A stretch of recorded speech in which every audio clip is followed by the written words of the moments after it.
quando você vai na literatura, o que a gente vê em relação ao rim não é que... Assim, a gente vê muito mais trabalhos falando na baixa de sódio no sangue do que na alta de sódio do sangue. Tá? A gente vê isso. E assim, teoricamente, a gente teria um rim que, inicialmente, no bebê recém-nascido, ele seria mais imaturo, mas ele vai alcançando uma maturidade ao longo do tempo, conforme a criança vai ficando mais madura, tá certo? Tanto que uma criança de 4 meses, ela já teria uma condição de filtrar mais sódio, tá?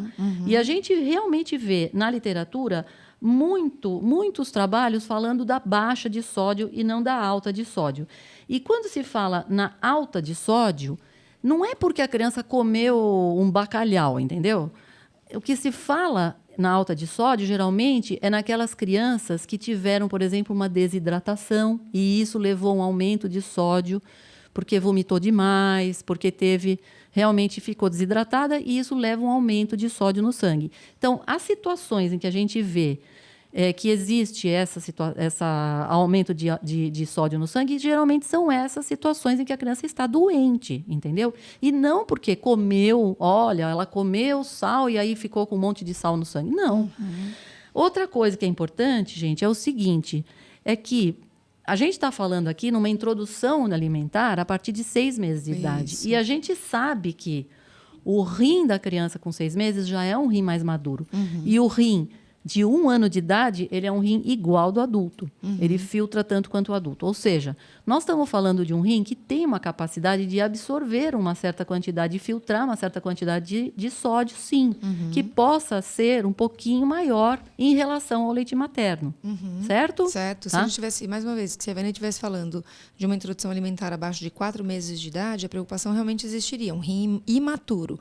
Acima de 6 meses, esse rim já amadureceu um pouco, então já tem a capacidade de manejar um sódio, mesmo que eu tenha uma quantidade maior, certo? E mais uma outra coisa, Carol, que é o seguinte, muito do que se tem hoje, que se traz de antigamente, em que se dava, por exemplo, leite de vaca, que é cheinho de sódio. A gente não se usava fórmula, eram fórmulas muito menos adequadas do que a gente tem hoje, tá certo? Então, assim, essas crianças sim tinham risco. Elas tinham risco, porque você estava dando uma quantidade muito grande de sódio para uma criança pequena, muito pequena, menor de 4 meses, muitas vezes.